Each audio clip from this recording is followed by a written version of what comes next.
Hi, if you want to watch exclusive content with hot girls that you won't watch on YouTube, namely where Naruto roasts Kushina and Mikoto and many other hot girls without restrictions, then visit my Boosty channel at the link in the description. I knew everything in this world was bought. Money rules everything. And all because I didn't pay for a place in the orchestra. I always naively believed that only the best got in, but it turns out everything there was bought. I kicked a trash can in the park out of anger. How I hate life. My name is Uzumaki Naruto. I come from an orphanage. Usually, people like me never achieve anything. But apparently I'm the exception. I got through high school. Sure, I got by with a sluggish B and C grades, with the occasional D, but the important thing is that I graduated. I didn't get into university, as I expected, but I went to music school. It turns out I'm good at the violin. And now I've graduated and am an excellent violinist. I've always been drawn to the violin. It's like the voice of a beautiful omega singing about her blossoming feelings for an alpha. As my teacher put it, its enchanting melodies envelop you from all sides, and you surrender yourself to this music completely, immersing yourself in the pleasant melody of memories and tenderness. I love playing, so I saved up for a long time to buy a violin, finally buying it. It was a great joy for me. My happiness knew no bounds.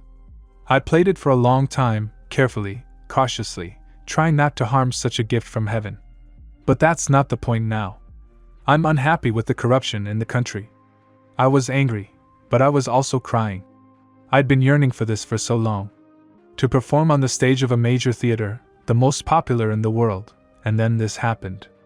I couldn't take it anymore, and tears started flowing. The silence of the park was broken only by my sobs. The sky was overcast, as if it, too, was sad that such people lived beneath it. I sat down on the bench, pulled my knees up under me, and buried my face in them, hugging myself with my arms. I gave in to the tears. No, I'm not weak, I just can't take it anymore. I've been putting up with it for 20 years. Life as an omega in an orphanage is terrible, but now I'm free and living in a rented apartment. At least something brings me joy. The violin lies next to me, as if imbued with the same sadness as me. No, I don't feel sorry for myself, I just feel sorry for our world, mired in this swamp of falsehood, lies, and money. So disgusting.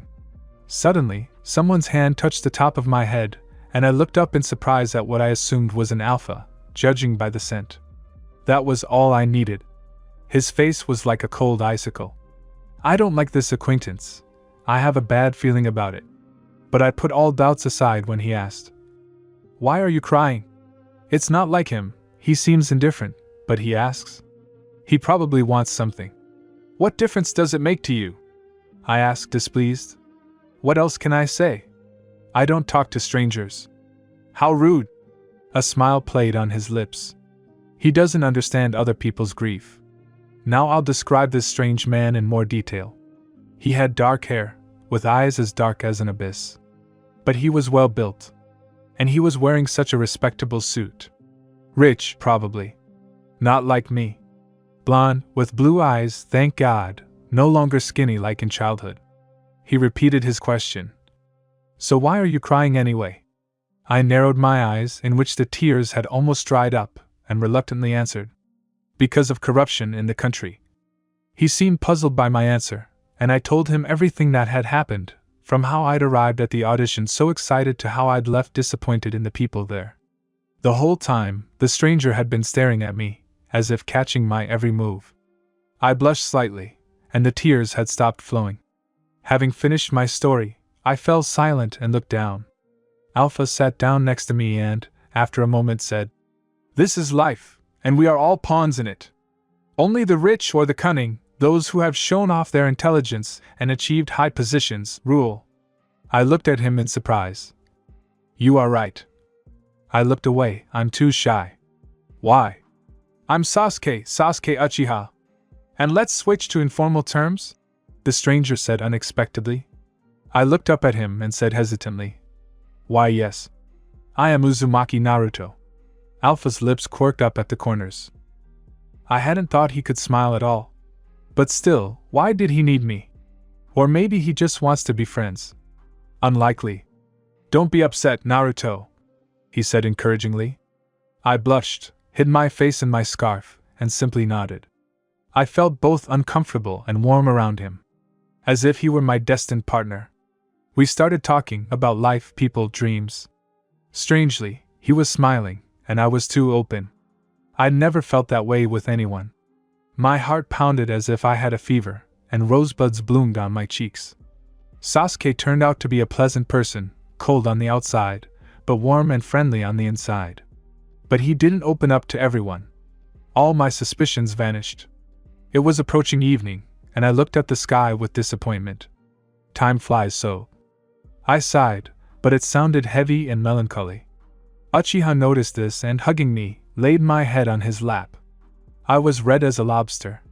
This was beyond indecent. We'd only just met. Although he didn't think so, he acted as if we'd known each other forever. And for some reason, I didn't resist. I felt pleasant and warm.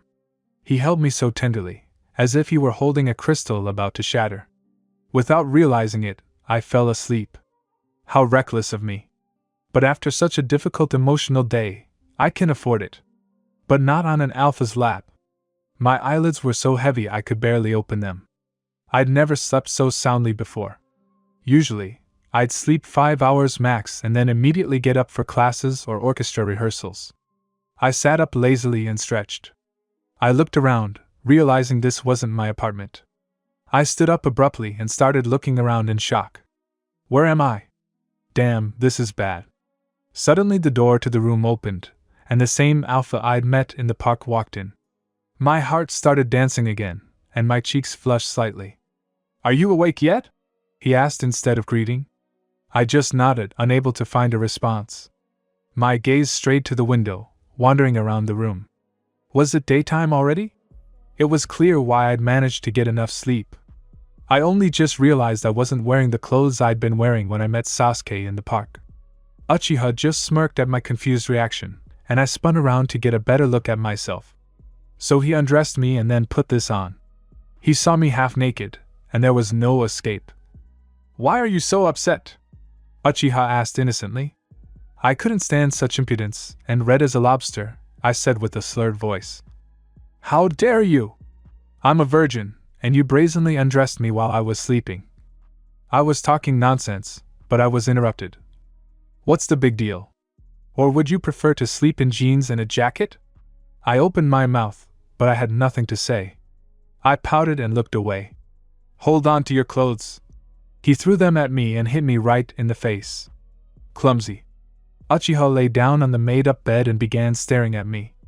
And after a few seconds he said, You can change your clothes now. I stood there in a kind of stupor. Should I really undress in front of him? No way. Who do you think you are? I screamed, hugging my clothes closer to me. He just laughed, too playfully, too tenderly. Well, people can't pretend like that. I responded to his laughter with a modest smile of my own. No one had ever awakened such complex and incomprehensible feelings in me before. So, are you going to change or not? He asked cheekily. As usual, he makes me blush. What kind of person is this? Okay, I'm leaving, he said, getting out of bed and heading for the door. Come to the kitchen, I'll be there. And he slipped out the door, closing it. Listening to his retreating footsteps and making sure Sasuke was gone, I took off his clothes, threw them on the bed, and put mine on. Now, all that was left was to find out where his kitchen was. I'd been looking for it for ages. A penthouse of some sort. Although he lives in a high-rise building, it doesn't look all that big. A little hesitant and shy, I entered the kitchen and noticed Sasuke was already finishing up breakfast. His face was cold and unfriendly, as if he hadn't been the one smiling and laughing so sincerely at me just now. He turned at the rustle, and his expression changed. His features became softer, his eyes acquired life. I see you found me. Sit down and eat. I obediently walked to the offered place and sat down. Breakfast was simply wonderful. It turns out he's also a skilled cook. It's no wonder he lives alone. Although I live alone, I don't know how to cook, so I eat quick breakfasts. They only ruin my stomach, and I don't have time to cook. After having a very tasty and filling breakfast, they forced everything into me, threatening to leave me here until I ate everything. I said that I had to go, lying that I had a rehearsal with the orchestra soon, and asked for my violin back. It's in the hallway, next to the nightstand, Sasuke said a little sadly. I even felt sorry for him, so much I wanted to stay, but I didn't give in to these feelings and silently walked out of the kitchen towards the hallway. He followed me silently, but I felt his gaze on my back. When I was looking for the kitchen, I found the hallway, so I know where to go. While I was getting dressed, Uchiha stared at me, and I blushed like a complete idiot. I threw on my jacket and scarf, and darted my eyes around, searching for the violin. Here. Sasuke handed me the violin. I just thanked him modestly, and burying my face in my scarf, began to stamp my feet. Well, bye.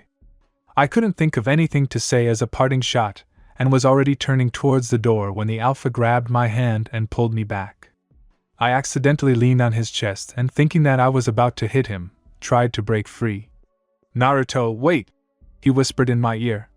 For some reason, I froze, listening intently. Suddenly, I felt his hand in my jacket pocket. Come to my concert. I'm waiting for you. He licked my ear and kissed it. See you later. He let me go. I don't remember how I got out. Everything was a blur. I was shocked to the core, not understanding what had just happened. My ear was burning, and I touched it with my fingers. Yeah, I won't soon forget this trip. I dug my hand into my pocket, pulled out an invitation card, and examined it. Sadness is a popular place. So many famous people perform there. Who the hell is this Uchiha? I smiled softly after a moment of shock, putting the ticket away in my pocket. I'll definitely come. I was a bit nervous about posting this chapter. Well, what the heck? The song Sasuke sings for the first time, Linkin Park, Where the Dream Is. I spent a long time pacing around the room, throwing clothes out of the closet and onto the floor. I had absolutely nothing to wear to the concert. All the outfits I'd worn before to parties or performances seemed dull and drab. How could I even wear something like that? Apparently, the Omega in me was playing up, since I wanted to dress well. There was no way out. I'd have to buy a new outfit. I want something special, beautiful, eye-catching, but not too harsh. Maybe white, yes, white. It would suit my appearance. I reasoned, pacing the room and glancing at myself in the mirror. Then I went to the closet and pulled out a jewelry box from the very top shelf. It was beautiful, the most precious thing to me. I kept my stash there for a rainy day. The outside was decorated with gold patterns. It wasn't actually gold, but paint, but it looked very chic. The outside was dark burgundy, and the inside was red, lined with terry cloth. It was actually meant for jewelry, but I don't have any, so I decided to put money in it. It's big enough to hold everything. Quickly grabbing half my stash, I didn't need an expensive dress. I ran to the hallway to get dressed. I rushed out the door, remembering to lock it, and ran to a little shop I'd spotted while strolling around in my free time. Everything there wasn't too expensive. It was hard to find one in our city. I decided to walk there to save money. It was a fair distance from my house, so I had time to take it all in. A few days have passed since I left Sasuke in shock. I thought about him a lot, especially at night, and I've come to the conclusion that I've fallen in love. I still can't believe it. It's too strange for me. I've never had anyone, and I've never loved anyone anyway, but for Sasuke I'm ready to do anything. I feel it. First love is so carefree and tender, but I'm glad I found the one I'll love for the rest of my life. So, let's think about my outfit. What should I buy so that Sasuke notices me right away and won't take his eyes off me? A difficult question. Maybe a white sweater? I've never worn one like that. Too Omega-ish. Damn, what should I do? An idea! I'll ask the salesperson at the store. Good idea. That store is too far away. And, as always, there are tons of people. Everyone is rushing somewhere, running. As if they don't care what's going on around them. Of course, I don't particularly like looking at passers-by either, but sometimes circumstances force it. Where to turn to avoid colliding with them and avoid trouble and insults. People, in essence, are the same animals, only through the process of evolution, personality development, external and internal processes, they have succeeded more than others, gaining intelligence and power over those left behind, a level lower than man himself. In the Stone Age, people learned to survive by obtaining food and the basic necessities, safe shelter, dwelling, weapons against animals, and devices with which to cook. In the Middle Ages, some of the strongest people lived and enjoyed all the comforts, while the lower classes continued to survive, toiling to the point of exhaustion. Later, after the abolition of serfdom in 1861, during the Great Reforms, people finally achieved equal rights. But not immediately, gradually, beginning to feel like they were finally living. And now, in the industrial age, people simply exist. For them, it has become a duty. They are no longer content with a world that has given them superiority over all living beings, so that they understand their significance and live, and enjoy life. Apparently, not everyone is given the ability to understand this. Although, I think this is just my opinion, the opinion of an innocent child who tries to live each day with joy. Oh, here's that store! I thought about it. The shop was small, built into a multi-story building. The display case was transparent, and various outfits and jewelry were on display. I need to buy something shiny too, but not here, flashed through my mind. Deciding to enter, I carefully opened the door. The bell rang, signaling a new customer. I walked in and looked around. There was so much beautiful, shiny, and expensive stuff.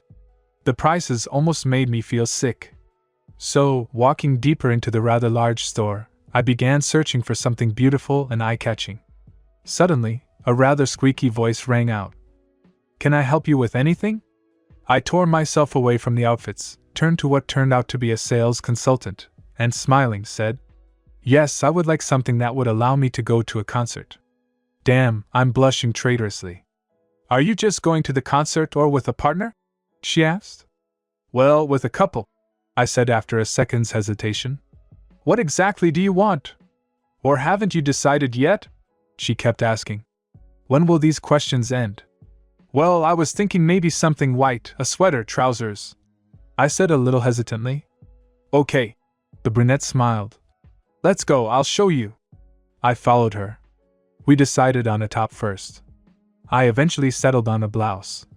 She kept suggesting one that was too see-through, showing off all my assets, one that had a low back that revealed too much space, one that was too closed, making no impression, and one that was like a sack hanging off me. So, she must have been serving me for about an hour until I settled on a white blouse that showed off my shoulders. It seemed okay, but I felt a bit self-conscious. I stood in the fitting room, examining myself in the mirror, spinning around. The neckline in the front was a swing neckline, giving me room to move my arms, and if I leaned over too much, my breasts would be visible. But I wasn't going to bend over. It was also covered in silver rose-shaped patterns, and the fabric itself was satin and fit me well. "It suits you perfectly," the saleswoman chirped in my ear for the umpteenth time. "It's better than all the others. It doesn't spoil your figure or make you look too revealing. I think your other half will love it." I smiled in the mirror, and my cheeks became like ripe tomatoes.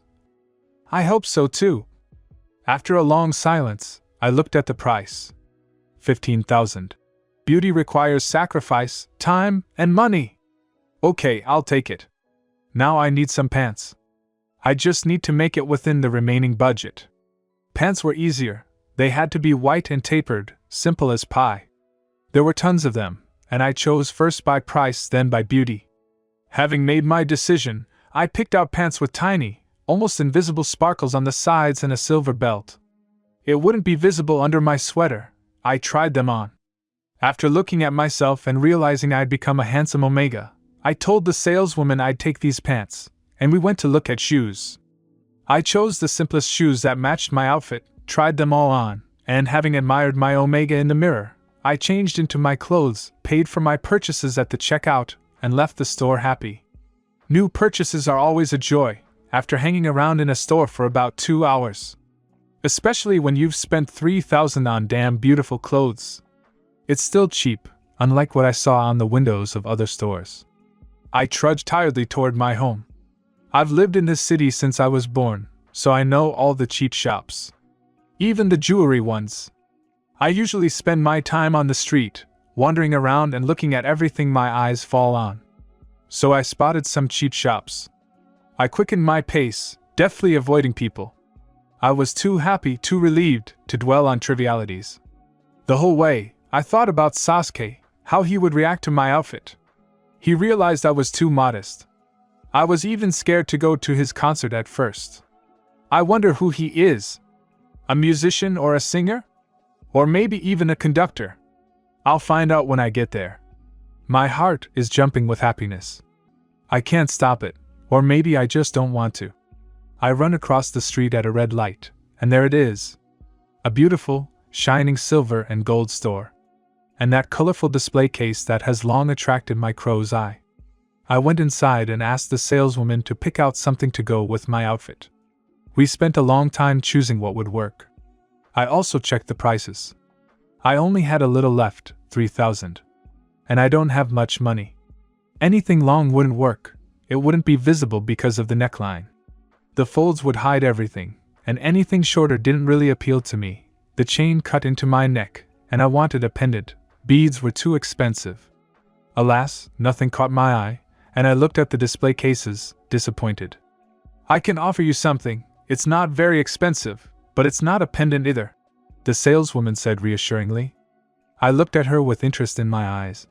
Show me anyway, I asked insistently. She walked over to the far display case and picked up a necklace that resembled a collar. It wasn't even velvet, but something made of fake stones, transparent, like rectangular diamonds. The omega inside me screamed at such beauty, and I protested, I'm not a dog to wear something like that. She handed me this collar, and I took it and examined it more closely.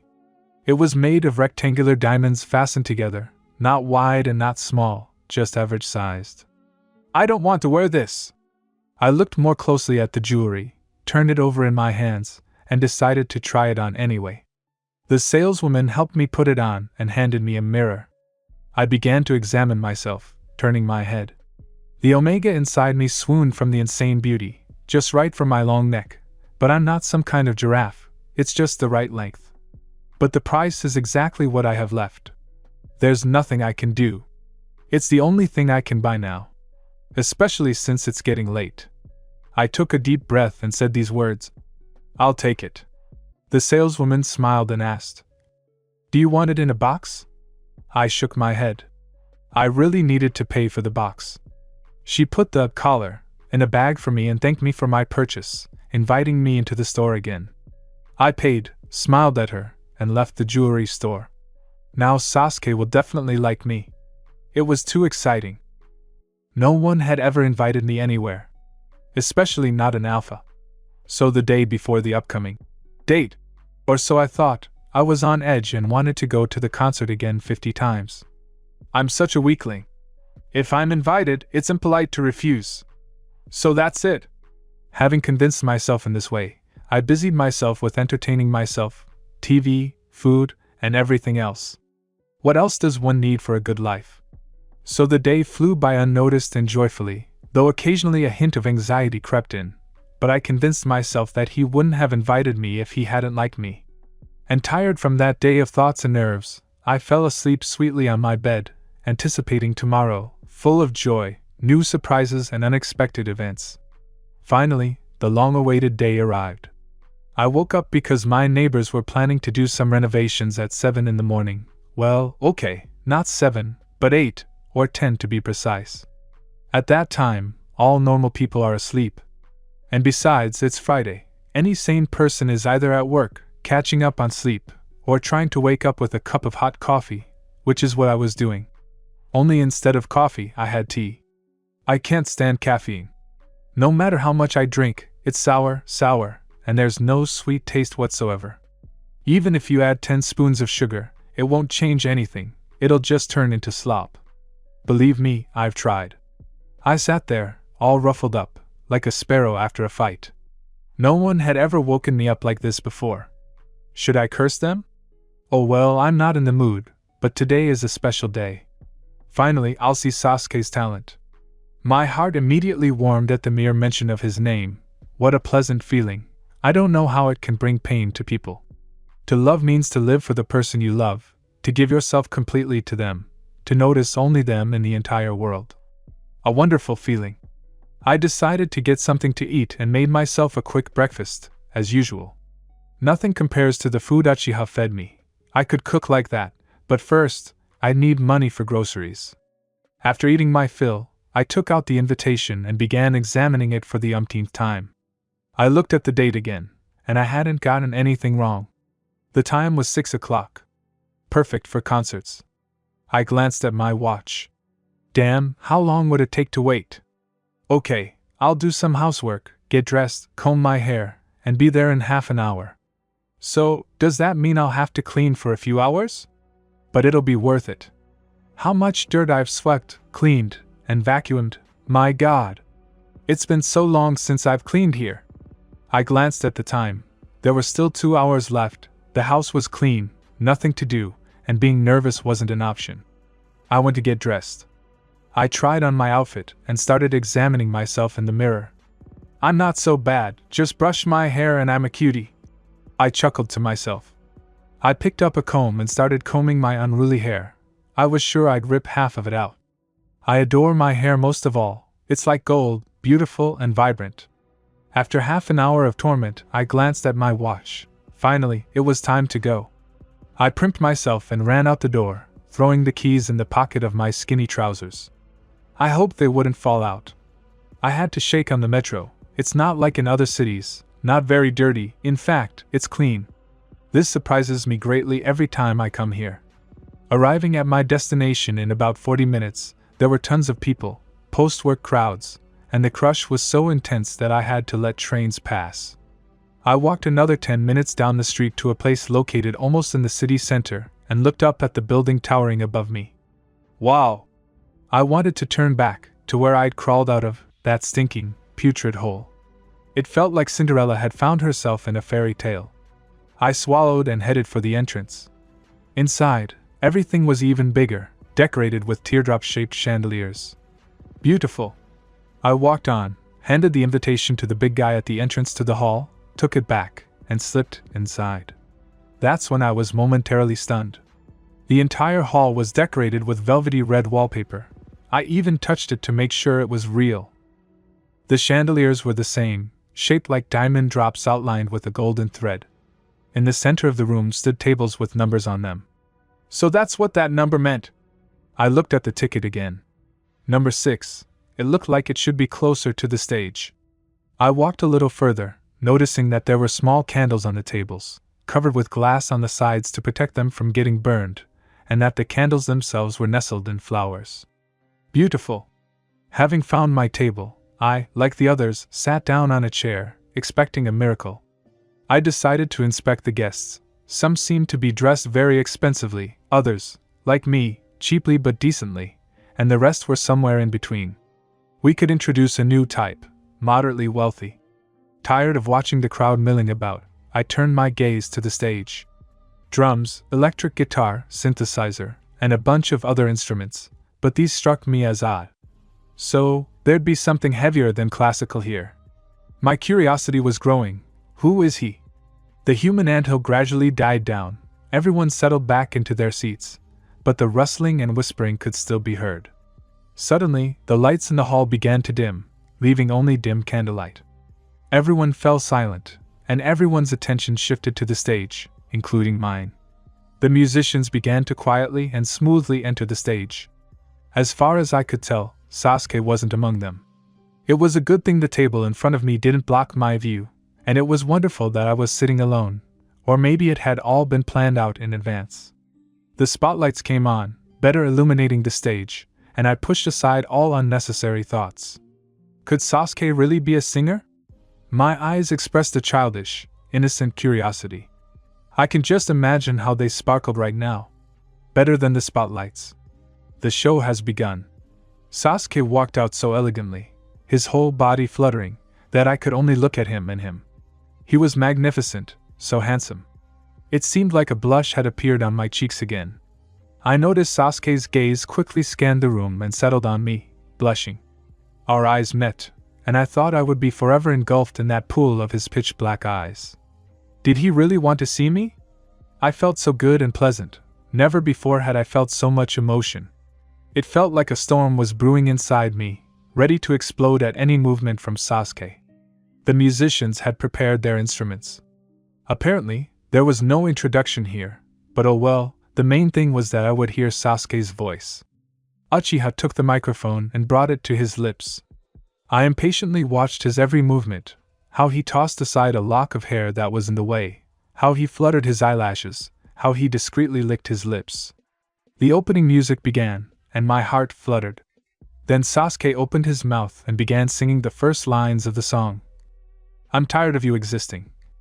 But I just can't get through to you. To your eyes bright as the sky. I want to touch them, at least for a moment. It's more like soft rock, with a touch of rap. But I don't care about that right now. His voice is wonderful, captivating. I've fallen in love with it, I want to hear it always, so he'll only say my name.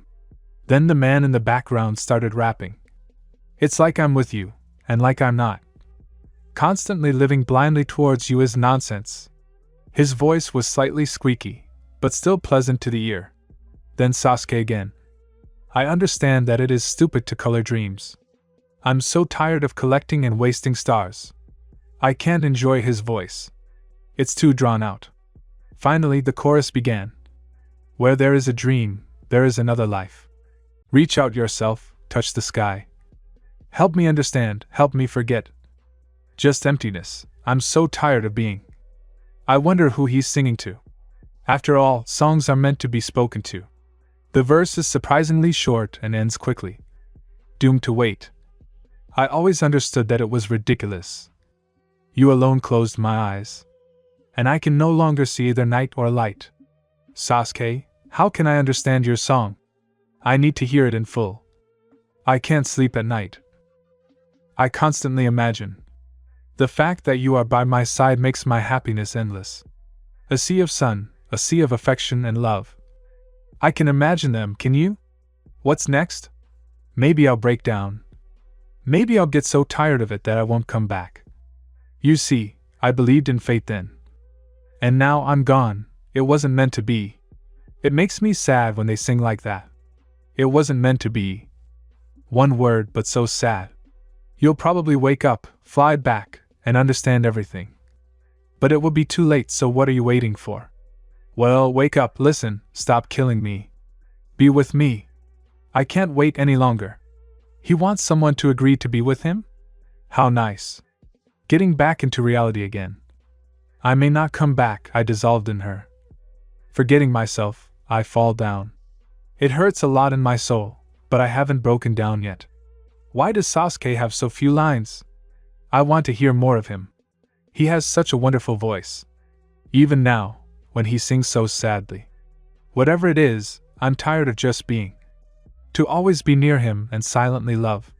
There is nothing more, only words and wind. But finally understand I need you now. Yours, hands, eyes. Give me at least a small chance. Give me at least a small chance to believe in fate.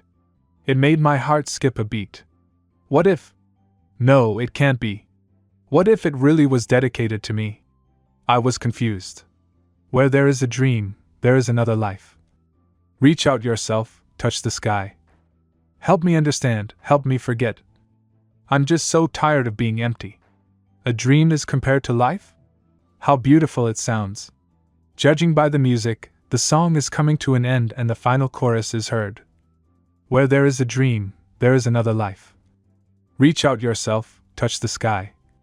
Help me understand, help me forget. Just emptiness, I'm so tired of being. At the end of the song, when the audience applauded, Sasuke winked at me.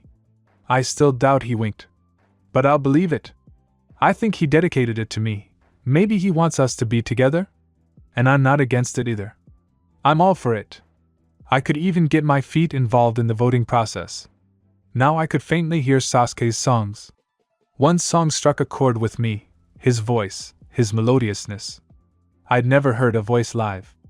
Only those who wheezed at performances. Apparently, a new song had started. No one was singing along anymore. Lonely rivers flow to the sea, to the sea. To the open arms of the sea. Lonely sigh of the rivers, wait for me, wait for me. I will come home and wait for you. After listening to the first lines, I became lost in my thoughts. The lyrics to his first song kept running through my head. Was he performing a new song? Most likely, yes. Why had he kept quiet about it when we first met? Surely that could have attracted me? Maybe he's not that kind of person. I hope so. Lonely rivers run to the sea, into his open arms. I'm thinking too much. I glanced at Sasuke. He was throwing me glances. Ambiguous glances. I bit my lower lip. What was he doing?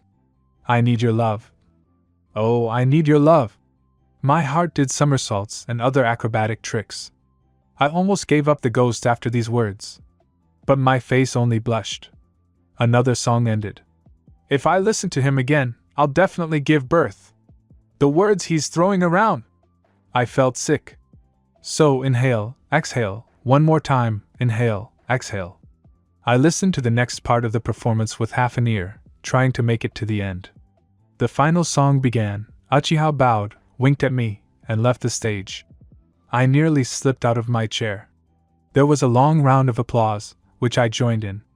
As soon as everyone started leaving, I saw Sasuke at the black door leading out to the hallway and, also, the stage. He beckoned me with his finger, inviting me in. Without thinking twice, I slipped toward the door and entered unnoticed. And then I was pressed against the wall. And here it was cramped and the lighting dim.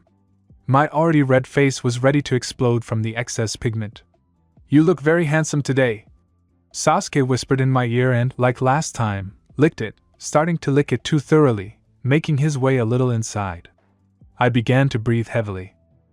Uchiha had already moved on to my neck, covering it with kisses. Damn, what should I do? After caressing my neck a bit, Sasuke slipped one finger between my neck and the collar, and tugging me toward himself, kissed me on the lips. For some reason, I gave in immediately. Without resisting from the very beginning. It felt too good.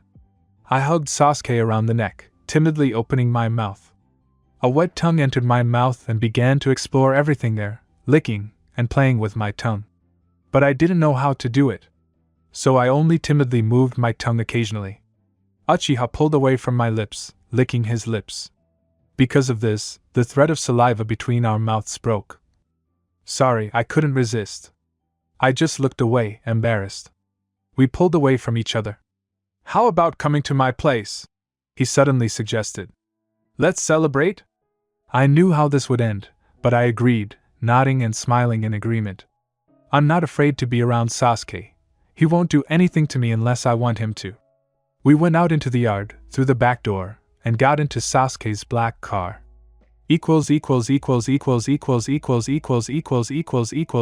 Chapter 3. Crazy Night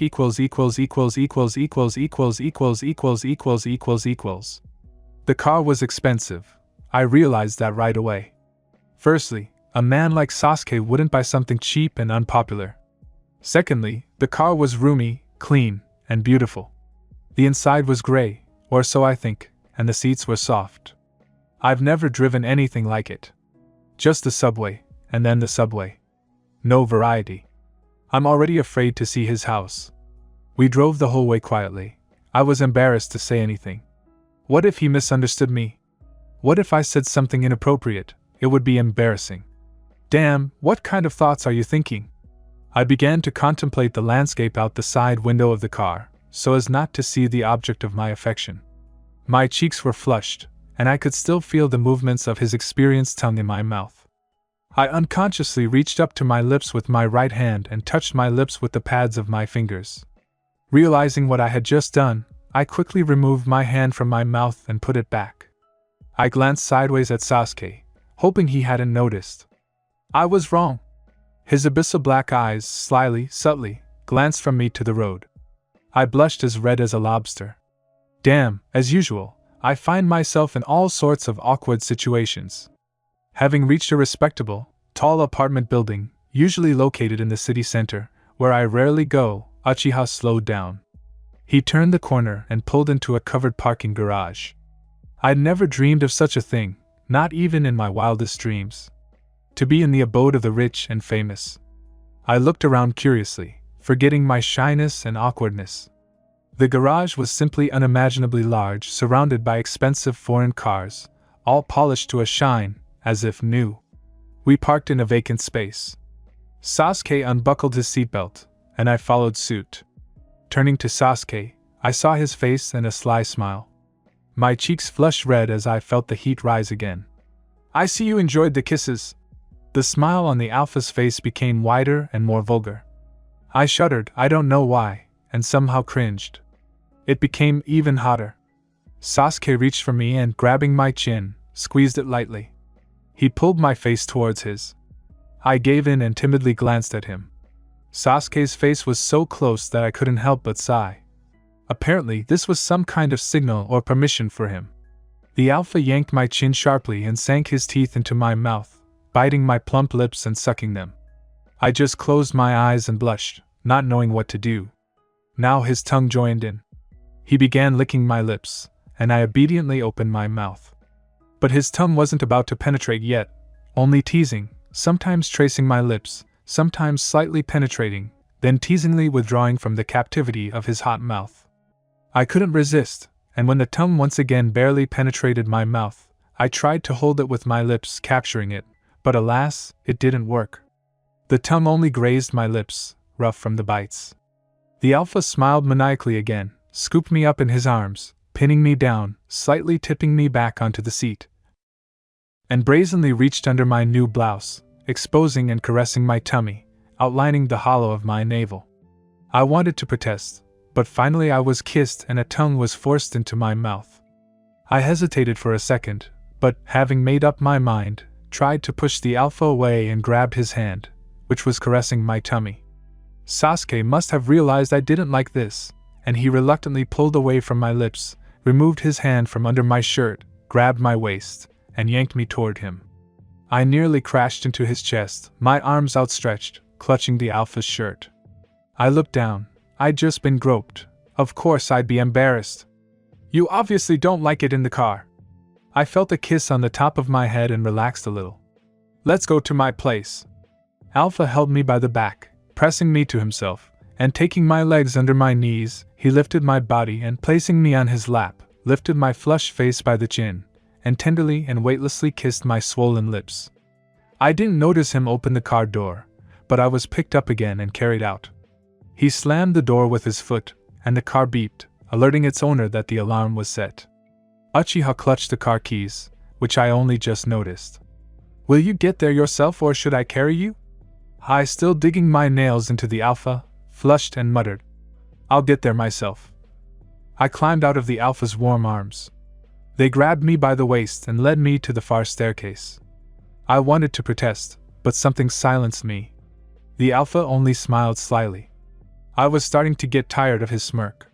The basement was low, and the stairs correspondingly short. Then we reached the elevator. The entryway was so clean, the walls white, a beautiful staircase nearby, backlit walls, and huge windows replacing the walls of the stairs, presumably to allow for a view of the landscape below.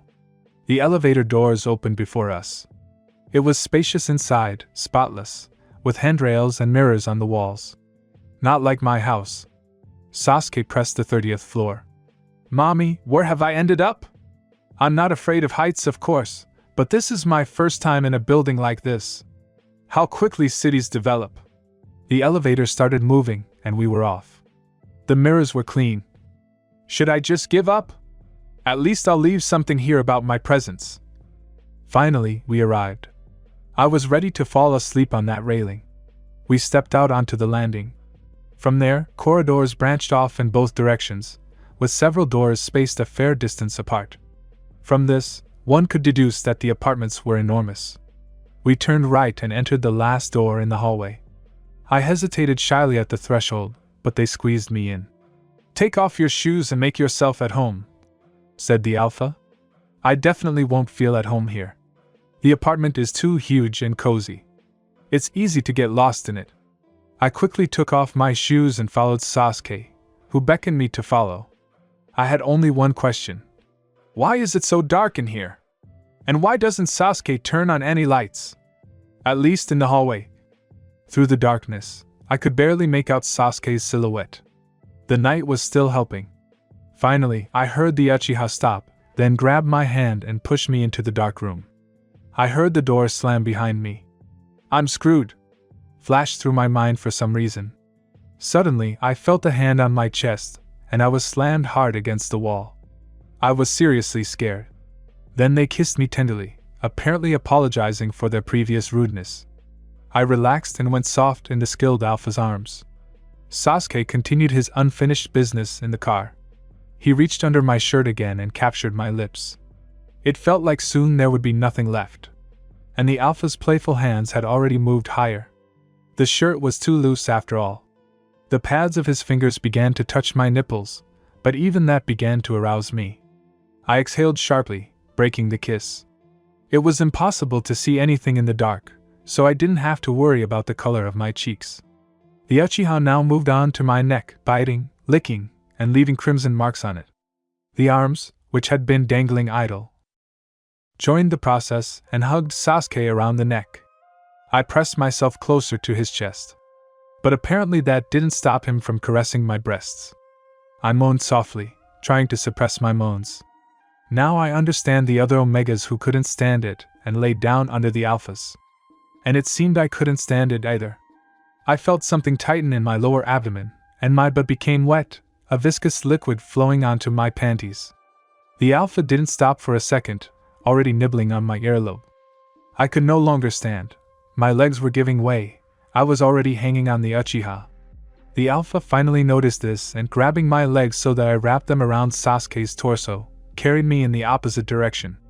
Suddenly he let go, and I plopped down on the soft bed. Uchiha, without the slightest ceremony, removed my shirt before I could even squeak. The Alpha's bulk fell on top of me. I began to squirm in protest, but my unruly hands were thrown back behind my head. A moment of inaction, and then I felt a hot tongue on my nipple, licking, gently nibbling the beady nipple. My eyes had already adjusted to the darkness, and I could now make out Uchiha. He was half naked. When had he managed to take his shirt off? "Hush, baby," the Alpha purred in my ear. "I won't hurt you. I don't need to." And I believed him, like a naive child. As always, of course. I relaxed. Oh, I shouldn't have done that, and the walls of my anus relaxed along with me, and now precum was flowing out. Uchiha smelled me, and the hand that had previously held my wrists touched my slightly damp pants, stroking my buttocks. I groaned and unconsciously jerked toward his hand. Sasuke couldn't resist and, frantically unbuckling his belt and pants, pulled them off me with one jerk. I squealed like a kitten and cringed. Now I was in just my underwear. It couldn't get any worse. The Alpha touched my aroused flesh and began slowly moving his hand over it, caressing. I tried to restrain myself, but sighs still escaped my mouth. Still not sated, Uchiha began licking my stomach with his tongue, leaving hickeys on the fair skin. He traced the hollow of my navel and licked the light strip of hair on my stomach. Good thing I washed up before the concert. Then the process suddenly stopped. I lost all sense of weight and saw Sasuke getting off me. I even sighed in disappointment, to which he replied, "Not yet." Sasuke's voice trailed off. If I'd said anything, I probably would have felt the same way. And then Uchiha towered over me again, kissing me. At the same time, I felt water on my stomach, only it was liquid and smelled like an alcoholic drink with hints of berries. "I'm not much of a sweet tooth, so I hope you don't mind some liqueur?" It sounded more like a statement than a question. I glanced at my stomach. A few drops of liquor, despite the glass in his hand, and probably a bottle somewhere. The Alpha carefully placed the mug on the bed so as not to spill its contents. He pressed himself to my stomach again, licking up the drops of liquor, dripped onto my chest, and carefully licked everything clean. I just covered my eyes with my hand. Everything was too vulgar. The smell intoxicated me, and my panties would soon be soaked through. I was already burning with desire. Sasuke tugged at the elastic of my panties, as if he could read minds, and slowly removed them. I cringed and tried to move away from the Alpha, but Sasuke is an Alpha, he won't let go of his prey that easily. Someone grabbed me by the hips and pulled me toward him. I felt drops of viscous liquid on my penis. He decided to pour liquor there too. Vulgar fantasy has no limits. A rough tongue ran along my cock, and I arched toward it and let out a drawn-out moan, all thoughts flying out of my head as if I'd been hit with a baton. Uchiha kissed the dripping drops, and I was simply driven crazy by his lips. His tongue greedily licked up the remaining liquor on my cock, and sometimes the alpha sucked on the head, so much so that I had to arch, clutching the bedspread. Helping with his hands, Uchiha swallowed my cock effortlessly and began bobbing his head, giving me indescribable pleasure. I held out too long and, unable to bear it any longer, came with a drawn-out moan, right into the alpha's mouth. I began gulping air and wiped the drool running down my chin. Sasuke pressed his lips to mine, his tongue pushing my cum into my mouth. I winced and moaned in protest, but swallowed everything he offered. The taste of the liquor was still noticeable, slightly sweet, or maybe that's how cum tastes. I was starting to get a little tipsy. Could a little liquor have really had such a strong effect on me? I was melting in the Uchiha's hands. He alternately worked his tongue, caressing my sensitive spots, then caressed me with his hands, stroking my buttocks and thighs. Suddenly, I felt something foreign in my ass and, wincing, tried to free myself from the unfamiliar sensation. But Sasuke held me tightly by the hips, not letting me escape. I cringed, feeling something viscous pushing into my anus. It seemed that it was also liquor. "Don't squeeze so tightly, or I won't fit inside you," my lover whispered excitedly in my ear. I tried to breathe evenly and relax, and I succeeded for a while. I felt 2 more fingers, cried out in pain, and tried to stop this painfully unpleasant procedure. It felt like I was being torn apart from the inside. "Quiet!" A kiss on the temple. "Calm down, Naruto." He started working his fingers there, and I screamed, begging him to stop. "You'll say virgins are picky. I'd like to see you at that moment." I was already bawling my eyes out, cursing the day I met this man. But the pain suddenly stopped, and I felt Sasuke lie on top of me, hovering slightly over me so as not to crush me. He hugged me, pressing me to his chest, kissing the tears from my eyes. I stopped kicking, my whole body shaking slightly from the tears. The embrace disappeared, and I tensed again, expecting the worst, but feeling something very hot at my hole. I moaned, reflexively relaxing. This something penetrated, burning the walls of my anus inside me. I raised myself up on my elbows, trying to find out what was being inserted inside me. I saw only the alpha's face, realizing it was his tongue that was at work there, and I lay back down, covering my eyes with my hand.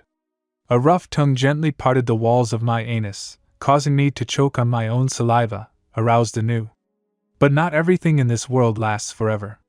Sasuke stopped his sweet torture and, this time carefully and tenderly, inserted 2 fingers into my hole.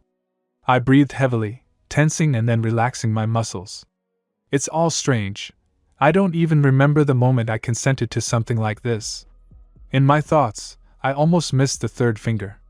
Hissing slightly and wincing, I cast an angry glance into the darkness.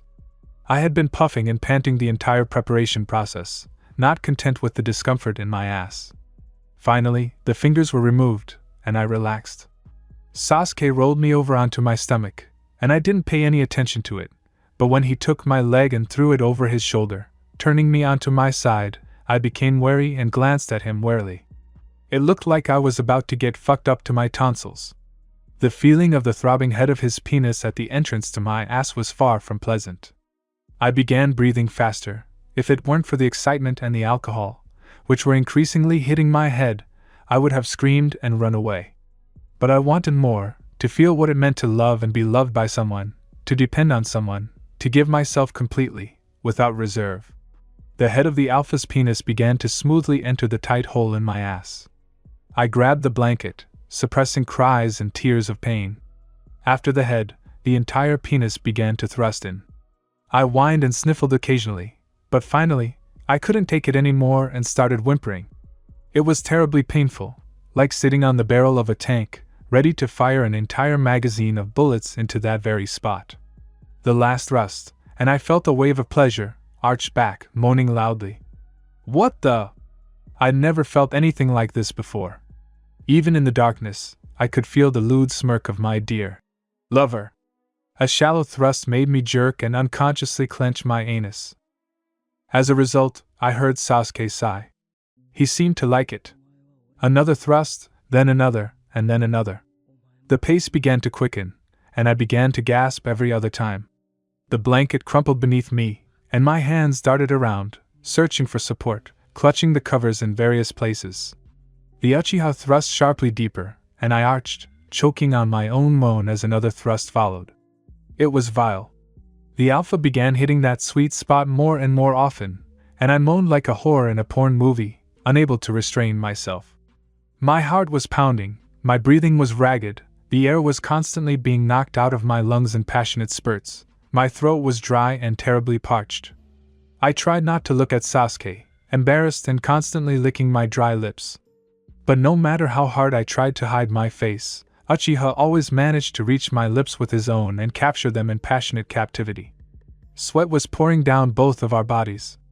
Alpha grabbed me by the hips and flipped me over onto my stomach, then placed me in a knee and elbow position, continuing the same pace. Uchiha pressed lightly on my lower back, causing me to arch my back, sticking out my butt.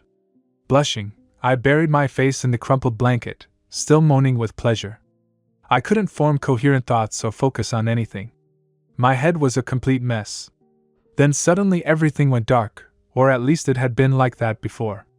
My stomach was churning, and something else was happening, and the hand holding my torso was hot and only getting in the way. The position had changed again. This was starting to get on my nerves. Now I was lying on my back and had a perfect view of my tempter. My wet bangs were stuck to my forehead, obscuring my vision. I quickly brushed them aside, immediately tasting my partner's lips. I wrapped my arms around his neck, not letting go. Having almost mastered control of my abdominal muscles, I relaxed and gave in to the pleasure. Suddenly, a sudden connection occurred as I tensed my abdominal muscles, driven by the new angle of penetration. At first, the knot on his penis was soft and massaged my prostate, causing me to begin to thrust myself forward. But then the knot hardened and grew in size.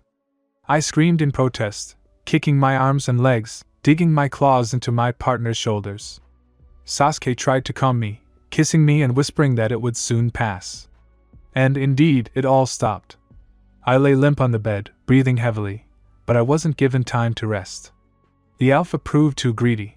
While I was resting, he moved inside me, increasing the pace. Insatiable. The feeling of a thirsty omega returned, and I began to buck my hips in time with the penis entering me. Sasuke's long-suffering shoulders felt my nails again. A storm of emotions washed over me like a huge war, and for some reason I felt like I'd regret it later, but what's done can't be undone. He hadn't spared me at all. How would I ever get home? But that's not the point now. Right now, all that mattered to me was the union of Alpha and Omega. And so I gave myself over to this dream of feelings, emotions, and physical pleasure. My lower abdomen twisted and tensed, and unable to stop the pleasure, I ejaculated with a lewd moan onto my stomach, dripping droplets of cum onto my chest and face. Sasuke immediately licked the white liquid from my face, sharing it with me in a passionate kiss. After a few thrusts, the connection broke, and the alpha came inside me. I felt myself filled to capacity, as if the white liquid was bursting out. And indeed, when the Uchiha pulled out, seed flowed down my buttocks. I felt the rough tongue between my buttocks again and arched, incapable of anything else. I was too exhausted, my eyelids were sticking together, my breathing was trying to catch. I felt a blanket on me and the warmth of someone else's body next to me, not disdaining the fact that I was covered in sperm and the blanket too. I fell asleep just like that, clinging closer to the tempter of the hearts of virgins. "Sweet dreams," a sweet voice said in my ear. I didn't notice anything strange or different in the voice. But it was too late.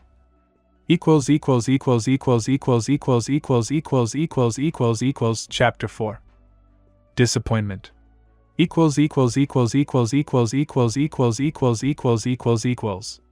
The next morning, or rather, the next day, I woke up with a terrible pain in a very sensitive place.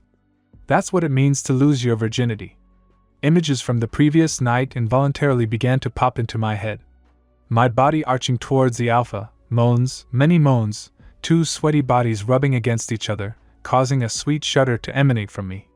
I shook my head sharply, blinking my eyes, trying to drive away the image. I twisted so hard on the bed that I fell off. Landing on my back on the floor, I stood up, groaning in pain. "It's kind of cold," flashed through my mind. Looking down, I realized I was naked. Quickly grabbing the covers from the bed, I wrapped myself in them. So, where's Sasuke? I shook my head, searching for someone. He wasn't on the bed, but I saw my clothes lying on the edge of the bed, as if nothing had happened yesterday. I walked closer. Even my underwear was there, and they were clean. Did he wash them right after that? Yeah, he'll be washing them all night. I imagined Sasuke washing my underwear, stained with my cum. It made me laugh so hard. I turned my head the other way and noticed a folded piece of paper on the nightstand with my name written on it. I picked it up and fiddled with the bundle of paper for a long time, not daring to unfold it. For some reason I have a bad feeling about this. I unfolded it and began to read. Naruto, your clothes are on the bed, wash up and go home. The bathroom is on the right as you exit, straight ahead, and the second door on the right. The concert ticket is here. Get it. Sasuke. I took the ticket attached to the letter. I expected more from Sasuke. Where's the I love you? Or anything like that? I tossed the ticket on the bed, grabbed my clothes, and walked in the direction indicated. I'm too fixated on him, it won't lead to anything good, I said, stepping into the bathroom. It didn't impress me. Clean, spacious, expensive, but so ordinary. Or maybe nothing impresses me anymore? Having washed up somehow, I got dressed and left the bathroom, heading back to my room. Entering, I grabbed the ticket from the bed and examined the scene of our madness and the deflowering of me. The room was spacious, as you look to the right, with a double bed against the wall, a chest of drawers opposite, with who knows what inside. Across from me was a window with beautiful curtains and drapes. Clearly the owner had taste. Smiling to myself, I headed for the exit. I took the elevator down, but I exited a different way, through the main entrance. I was eager to get out of here as quickly as possible. Fortunately, I hadn't met anyone along the way.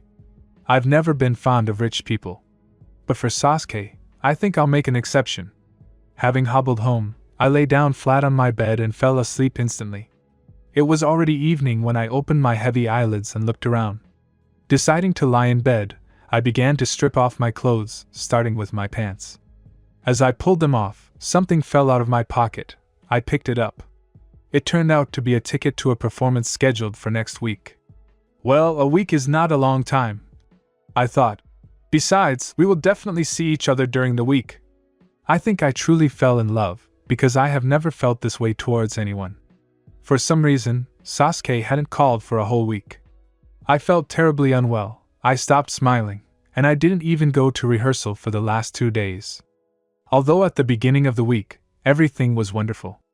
I was smiling from ear to ear, my spirits were high, the violin was making enchanting music, but now only sadness emanates from it. I eagerly awaited the day of the concert, thinking Sasuke simply didn't know my phone number. He hadn't even bothered to ask. But those were details. I was plagued by doubts. At one point I even didn't want to go to the concert, but I quickly dismissed that thought, remembering my lover. On the day of the concert, I spent a long time getting ready, but I ended up wearing the same clothes. I didn't have the money for anything else, and set off the same way as last time. I paid little attention to the world around me. So I got there quickly. The decor of the hall didn't interest me much. I looked around for Sasuke, but not finding him, I sat down at a table. This time he was standing closer to the door where it all started. I shuddered inwardly. There were still 20 minutes until the start, so I sat quietly and waited. Suddenly, the door opened slightly and a pretty Omega, a blonde with a long ponytail, ran out. She ran to the next table, grabbed her purse, and ran back. Out of the corner of my eye, I spotted an alpha. Upon closer inspection, I realized it was Sasuke. I opened my mouth, either in surprise or to shout something, but he ignored me and eagerly watched the blonde running toward him. He wrapped his arms around her waist and kissed her passionately, making her go limp in his arms. And then, finally, I deigned to look at him, a bold, contemptuous, insolent look that said I was nothing more, that he didn't need me. I stared into the depths of his eyes and couldn't look away.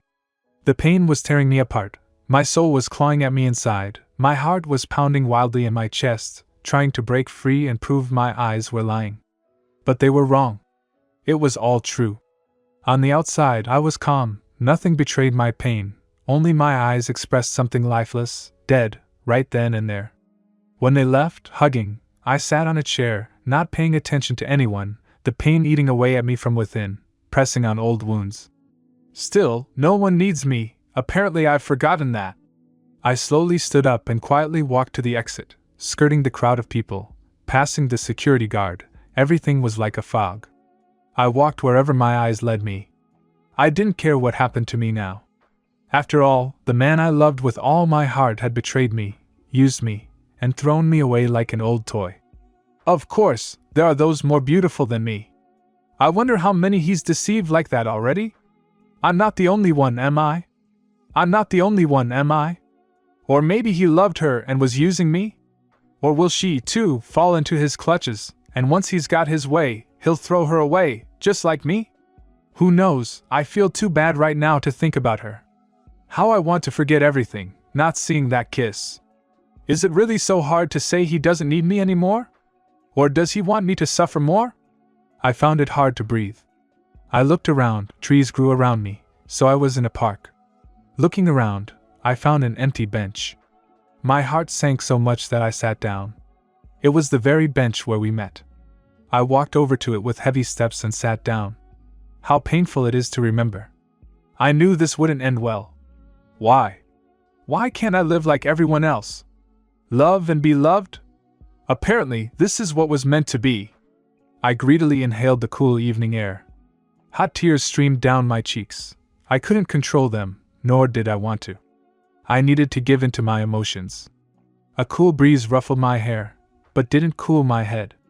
Even this can't bring my thoughts into order. The pain is worse than anything in the world. I don't care anymore, it's too bad. Always alone, respected by no one, despised by everyone. For what? Fate. Stupid. I never believed in fate, but now. Apparently I'm becoming a fatalist. Why do they all hate me so much? Fate. I don't know how long I cried on the bench, but everything was mixed up inside me: pain, anger, despair, sadness, suffering, rage. I realized one thing. I barely stood up. Slowly, not noticing anyone, I headed home. Passers-by walked by, oblivious to my appearance. They had no one to care about. They thought only of themselves and lived only for themselves. I had already decided. I would no longer live. There was no reason. There it was, an old building, battered by the years. I walked inside and began climbing the dirty stairs.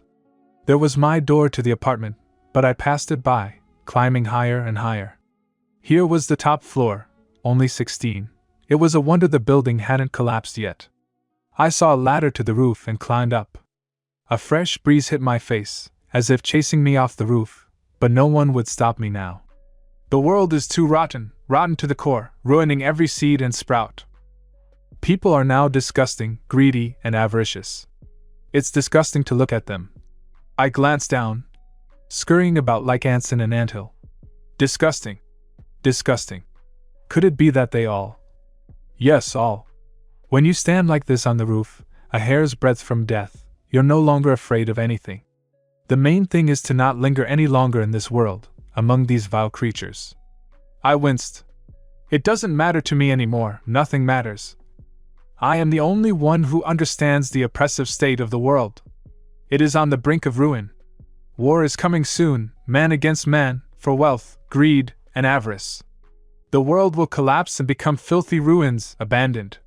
People will turn into beasts seeking sins. And soon God will not bear it, and these creatures will die out. It's for the best. But I will not become like that. I will die proudly, not like them. I am pure and wise. A smile played on my lips. I don't want to be like them. Wild animals. I have already experienced one beast. A painful pang pierced my heart. I don't want to anymore. I stood on the edge of the building. I won't be one of them. This is disgusting, better to die. I took a deep breath, cleared my thoughts, closed my eyes. I leaned my entire body down, and my body fell from the roof. The wind beat in my face, as if it wanted to push me back onto the roof. But I won't go back. Thoughts raced through my head, clashing and tangling, my heart pounding like crazy, trying to save itself. A bloody body lay on the asphalt, or rather, what remained of it. People circled the scene in shock, not content with suicides. People really are stupid, or maybe it's the suicides who are stupid. Everyone has their own truth. The police determined the cause of death to be suicide. No one doubted it. Or maybe they were simply too lazy to investigate the murder scene. Alas, such people. Traitors, striving for their own sake, ignorant of the ideals of life. Thus died another pure soul, one who had experienced countless betrayals and couldn't bear it. Pain overwhelms a person over time, eventually spilling out like a waterfall into something. It can take many forms: suicide, stress, depression, nervous breakdown. People react to everything differently, and think differently. Each person is unique, and that's their weakness. People don't understand anyone, they don't value anyone. Their value is themselves. That's the whole point. And I understood that.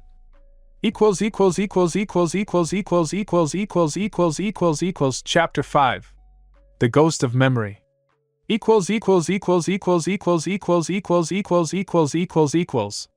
Sasuke's POV. I wasn't the least bit bothered by the news of the Omega's suicide. Even though I knew who he was and why he died, my face was expressionless, but my soul was uneasy. The Omega himself popped into my head, kind, sweet, handsome, and cheerful. You won't find anyone like him anywhere. He was the only one in the whole wide world. He was. What kind of crazy thoughts are creeping into my head? I dismissed them and hugged the blonde sitting next to me on the couch at the bar. No death will affect me, especially this Naruto. What a fool. I chuckled. Our drinks had finally arrived. I hoped at least they wouldn't ruin the rest of my evening. It was already dawn when I woke up, opened my eyes, and immediately squeezed them shut. Is it really noon? Oh, my head hurts so much.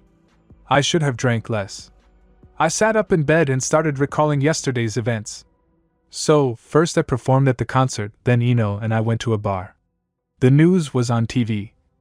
Damn, that Omega. I quickly switched to the next memory. We drank. And then what? Then what? I shook my head off the thoughts, lest my head give out. Suddenly, something stirred behind me, yawned, and hugged me from behind. And a gentle voice said, Sasuke, you are simply magnificent. It's clear what happened next. I stood up, ignoring the Omega clinging to me. She wanted to say something, but I didn't let her do it, throwing out as a parting shot. It's time for you to go. I retreated to the bathroom. I stood naked in front of the mirror and heard the patter of feet. Ino must have gotten upset with me and run away. I just snorted. What kind of people are these? Don't they understand they're only here for one night? The apartment grew quiet. Too quiet. A lump of anxiety formed in my throat, and I swallowed hard. I turned on the faucet to ease the tension. But my heart was still beating fast, and I felt cold. Fear gripped me, sending shivers down my spine. What's going on? Panic. Suddenly, I felt something even colder touch my back. I shuddered and recoiled, turning my back to the mirror. I grabbed the sink with my hands, but immediately let go. I need to control myself. I'm just sleeping. I pinched myself. It didn't help. I started scanning the bathroom. No one was there. Suddenly I felt the same cold touch, only closer to my neck. I froze, unable to do anything. Meanwhile, the cold was moving towards my neck. It was as if someone was touching me with their fingers, as if teasing. This something moved to my neck, causing a new stream of goosebumps, and went lower, caressing my chest. I didn't dare turn around. For the first time in my life, I felt fear. It traced different patterns on my chest and shoulders, and suddenly stopped abruptly at my neck. I held my breath, afraid of what was about to happen. Suddenly the phone rang. I woke up and turned around abruptly. The cold had disappeared, there was no one in the room. I looked in the mirror. It was all covered in frost. I frowned and, wrapping myself in a towel, ran to answer the phone. That was my producer. More concerts, and more concerts. It's boring, but I have to endure it. After hanging up, I debated whether to go back into the bathroom. Telling myself I wasn't a wimp, I headed back in. After stepping inside and finding nothing suspicious, I climbed into the tub and began washing myself. To my surprise, the glass was perfectly normal. The morning was simply awful. A week had already passed since that incident in the bathroom. Since then, I'd been leaving my apartment more and more often, just like now. It was only 6 in the morning, and I'd escaped from my home and was walking in the park. The first drops of the incipient rain had begun to fall from the sky. I hid under a tree, fortunately in time. A real downpour began. I wrapped myself in a light raincoat. I looked up at the sky through the treetops. Gray and dull, it reminded me of something. I looked around. The leaves on the trees had turned yellow. Autumn was approaching. The grass was withered and also yellow. Autumn is a time of sadness. But I don't believe it. The whole road was wet now. It would be a long time before I got home. I looked at a nearby bench. The rain was soaking the wooden planks, dripping down. This bench seemed familiar to me. I stared at it for a long time and couldn't remember what was so familiar about it. Then it dawned on me. Suddenly, lightning and thunder caught my attention. The bench couldn't get out of my head. But I didn't want to look there. I remembered this park, this place, this bench. Suddenly, it turned sharply cold, like that time in the bathtub. I jumped up and ran away, not risking experiencing this again. My feet carried me along the wet asphalt. There were no people, morning and rain. Who would go outside? Only me. Cars rarely passed by, seemingly eager to splash me with water from a dirty puddle. Where was I running? I had no idea. I ran wherever my eyes looked. Something strange was happening to me, and I wanted to find out what it was. But how? I was out of breath, my thoughts were jumbled, overlapping each other. I caught my breath and looked ahead. The rain hadn't stopped. Something red was trickling down the asphalt. I walked on. Fog? I didn't notice when it appeared. Walking a little further, I stopped in front of a building, a familiar building. In front of it was a pool of blood, almost washed away by the rain. Impossible, this isn't here. This building, Naruto's house, I'd seen it on the news. This is where he committed suicide. Since the alley was far from the city, no one had cleaned up the pool of blood. Now it's flowing here, horror. My head was spinning. At one point I thought I saw a figure standing on the roof of the building. Muddy, proud. But how could I see through the fog? There it fell down. I closed my eyes and blinked. The vision disappeared. Should I get out of here? This won't end well. Just as I turned to leave, I heard the patter of bare feet through puddles on the asphalt, and that cold. I froze. Again? It was getting closer and closer. It was already very close. I heard laughter, so joyful, cheerful, painfully familiar. Suddenly I felt a chill throughout my body, the kind when something touches me, although I think I know what it was. The cold passed through me, stopping the work of all my organs. In an instant, I thought I was going to die. My heart refused to beat, and my lungs refused to breathe. 1 second stretched into minutes. Death was near, but suddenly everything stopped. Even the rain. My knees trembled and buckled. I took a few steps, leaned against a lamppost, and waited a few minutes, fortunately hiding me from view through the fog. But that traitor, too, soon began to dissipate. I didn't want to be here anymore. Coming to my senses, I walked quickly toward the metro. But my head was filled with the same thoughts: ghosts, suicide, life after death. He's taking revenge on me. Ghosts? That's impossible. I never believed in this otherworldly nonsense. I glanced at the window. It was autumn, gloomy and dull, melancholy. I don't like autumn. I got up and went to my room. I picked up my laptop, sat on my bed, and started searching for anything about avenging ghosts. Movies, books, gossip, pictures, legends. You can even look it up in legends. You've all heard of the Hook Man, right? Come on, it's a well-known story. A guy and a girl decide to go on a getaway, drive out of town, and the radio announces that the ghost of a dangerous criminal, who escaped from prison many years ago and is easily identified because he has one hand, is stalking the city, a metal hook. Naturally, this spooks the girl and she starts whining for the guy to take her home. The story has 2 possible endings. In one, the guy listens to his girlfriend, drives her home, and deciding to show good manners by opening the door for her, discovers the hook caught in the door handle. Another version says the boy showed his resolve by refusing to return, but to prove there was no danger, he got out of the car to inspect the surroundings. He didn't return for quite a while, and the girl began to worry, then suddenly heard a strange sound, like something scratching the roof of the car. Mustering up her remaining courage, she peered outside and discovered her friend, dead and hanging from a tree, right above the car. As the wind rocked his body, the boy's fingernails scraped the roof of the car. I didn't bother reading any further of this nonsense. I followed the following link. Ghosts, spirits, and other creatures that roam the night often haunt us and our imaginations. Various evil spirits appear time and again in rituals and legends, in stories and historical narratives. Even today, this topic makes one tremble. Can modern science explain all the unknown? And will modern equipment help us unravel the mysteries of the other world? Blah blah blah. What a bore. What else is there? Ghosts are the souls of the dead. They don't leave for several reasons. First, if a person hasn't completed something, it must be finished for them. Second, if relatives don't want to let them go, they become too accustomed to them. They're still an integral part of their lives. In this case, they must be released. There are also evil ghosts who will first intimidate you in various ways, then drive you to madness or suicide, or they can even kill you if you don't get rid of them. Evil ghosts possess physical strength they didn't have in life. They're evil, and that's why they're strong. That's where I stopped. For the first time in my life, I believed I was finished. I have to do something about this otherworldly crap. Wait, since when do I believe in ghosts? Well, yeah, it happened a couple of times. I breathed in the fresh evening air. I don't believe. I said this and put the switched-off laptop back. A sharp wind blew, lifting the curtains to the ceiling, penetrating the room, under my shirt, and chilling my body. I shuddered and closed the window. The cold ran through my entire body like goosebumps.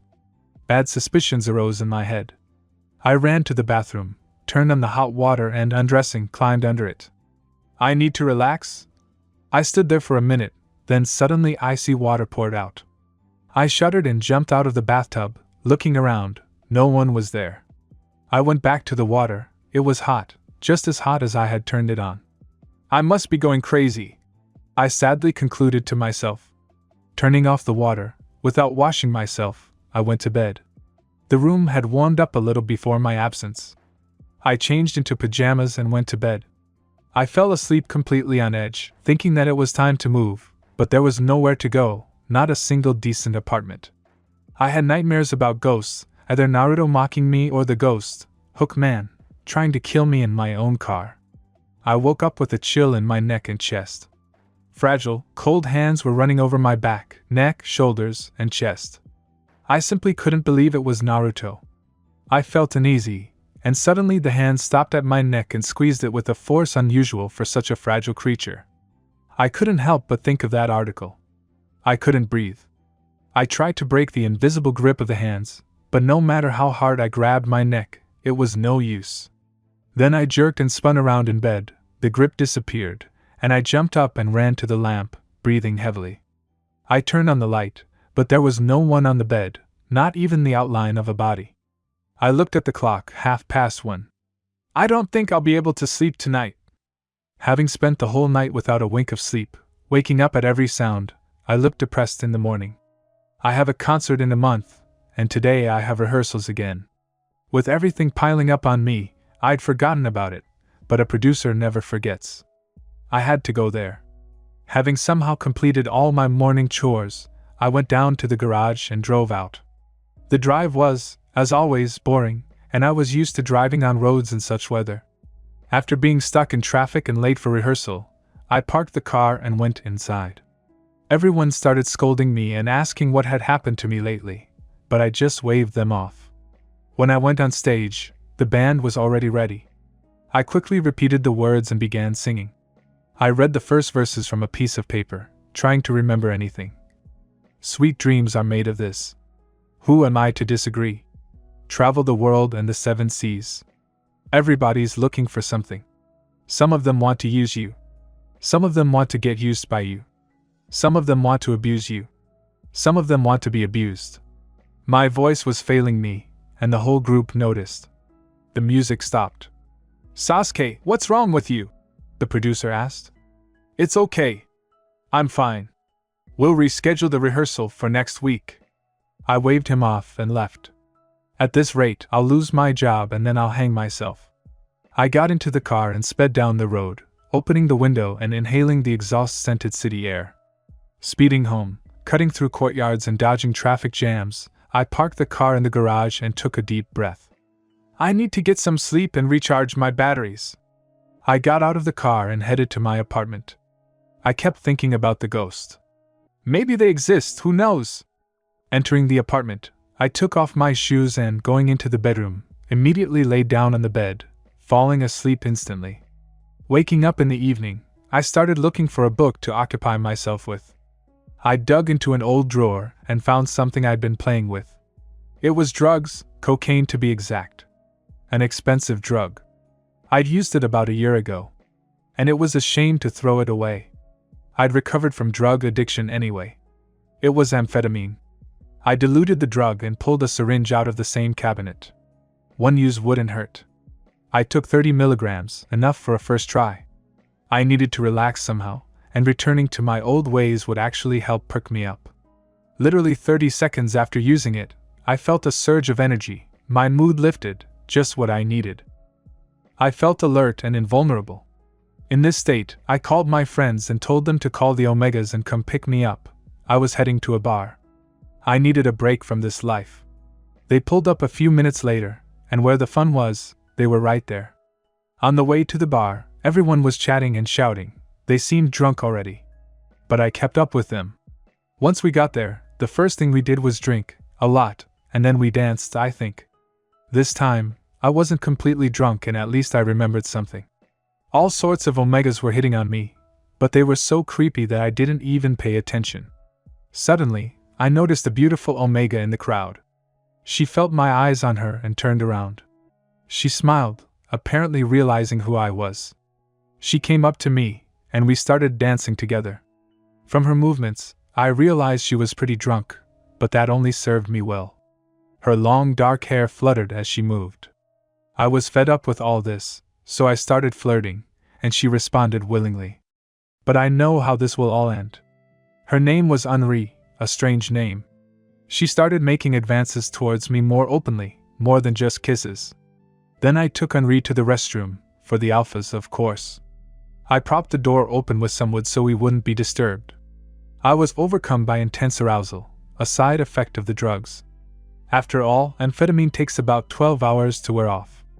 As soon as I turned around, she was already standing behind me. I hugged her, and passion consumed us.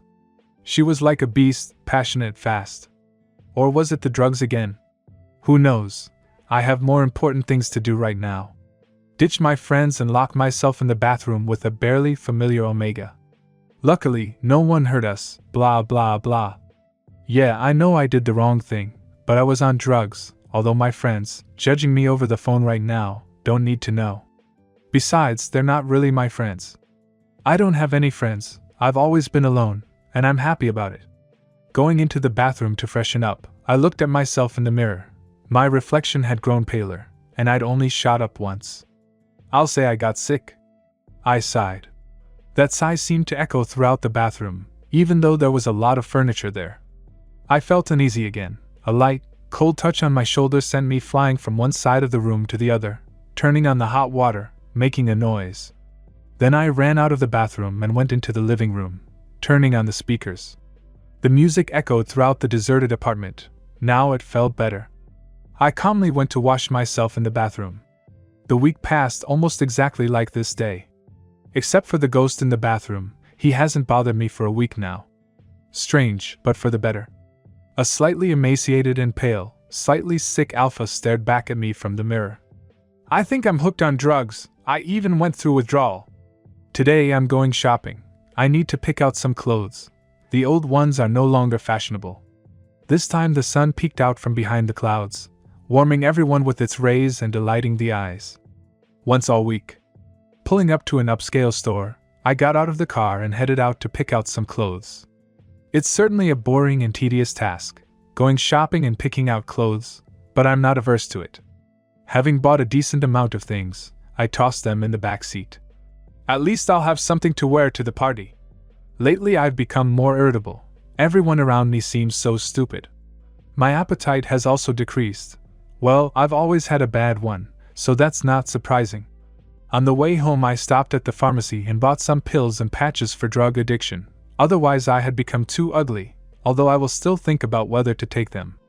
After pulling into the garage and parking the car, I headed toward the stairs to the first floor. Since the light bulbs in the garage were being changed, there was no light, only a weak, dim glow. Suddenly, I felt something like water splash in my eyes and on my face. My eyes began to burn and tear. I screamed. I remember the rest vaguely. Someone came running at my scream. An ambulance arrived, and they took me to the hospital. They washed my eyes all the while. And then there was only darkness and fear. There was surgery, but it was unsuccessful. My eyes couldn't be restored. Both the inside and outside of my vision were damaged. The doctor told me, "Hydrofluoric acid was splashed on you. It is highly toxic. It affects the skin and mucous membranes of the eyes, but burns do not appear immediately. Since the eyes are less protected, the acid burned them immediately. The acid is classified as a hazard class 2. Upon contact with the skin, it does not initially cause severe pain. It is easily and imperceptibly absorbed, but after a short time it causes swelling, pain, a chemical burn, and general toxic effects. Symptoms from exposure to dilute solutions may appear a day or more after contact with the skin. There will be no burns on your skin. We have treated everything. But your vision cannot be restored. I am very sorry." He said this sadly and left. I sat with my eyes bandaged and thought about the future. Now I won't be able to sing in public. I won't be able to go with friends to bars. I'm alone at home in emptiness. If Naruto were alive, would he love me, the way I am now? I involuntarily asked myself. If he were alive, then this wouldn't have happened, but if it happened, then he most likely wouldn't stop loving him. I'm so stupid. I don't have any relatives, so friends visit me several times a week. At first, they couldn't believe what had happened to me, but then they started cheering me up. But I knew it was bad. I'm nothing now. I'm just a void. It hurts to realize that. A week later, the culprit was found. It turned out to be Ino. That Omega was jealous and taking revenge for me abandoning her, stupid. She was punished. A month later, they took me home. My friends helped me get home. I was still walking around with a bandage over my eyes. Luckily, they didn't run into any journalists. They sat me down on the bed. I remembered how I'd started going through withdrawal in the hospital, how they found out about my occupation, and started treating me for that too. I took out a bandage and stuck it on my arm. It helps with drug addiction, of course, not as much as in the hospital, but at least it's something. They left, I'm alone. Silence. It's oppressive. Now I'm helpless. I can't do anything on my own. My friends promised to take care of me, but they're lying. I can feel it. I exhaled. If I could see it now, what would I see? Probably Naruto, his ghost, because the bedroom became cold again. He appeared in the hospital too. Then I was sitting on the bed. He reached out his icy hands to me and started caressing my neck. But then my doctor came in and the cold disappeared. The doctor then complained about drafts. Now he's here again. Naruto. For the first time since he died, I said his name. I felt the bed beside me dip, icy little hands reaching out to my face, running their fingers over my prominent cheekbones. I hadn't fully recovered from my drug addiction yet. They moved lower, crawling under my t-shirt, causing a rash of goosebumps. I shuddered and inhaled. The fingers began tracing my chest, my shoulders, the hollow of my collarbones, the collarbones themselves, moving down to my neck. I hadn't noticed how I'd been holding my breath the whole time. He started choking me. I didn't resist. I just reflexively tried to breathe, but it didn't work. I started choking. I hadn't the strength, and I fell backwards onto the bed. I felt cold and weight on my stomach. It felt like he'd sat on me, continuing to choke me. Suddenly, I felt icy drops of water on my face. More and more drops fell on me. At first, I didn't understand where they were coming from, but then I realized it was the spirit crying, Naruto crying, and I smiled. For the first time in my life, I smiled sincerely. There was nowhere left, my lungs refused to work due to lack of oxygen. I felt myself falling somewhere. Naruto, wait for me, I will join you soon. But before that, something icy touched my lips like other lips. I didn't mind and simply kissed the air. Icy air. Before falling into the void. This world is gray and gloomy. But every world has its sun. The main thing is not to kill the sun, but to save it, take it for yourself, and never give it to anyone. And watch over it, lest it kill you. But more often than not, people don't realize they found that sun, and they remain unhappy. For me, Naruto was the sun in this life, and I didn't even realize it, and now I'm dead. Cherish your sun in this dark and dreary world. Only it will light the right path to your dreams.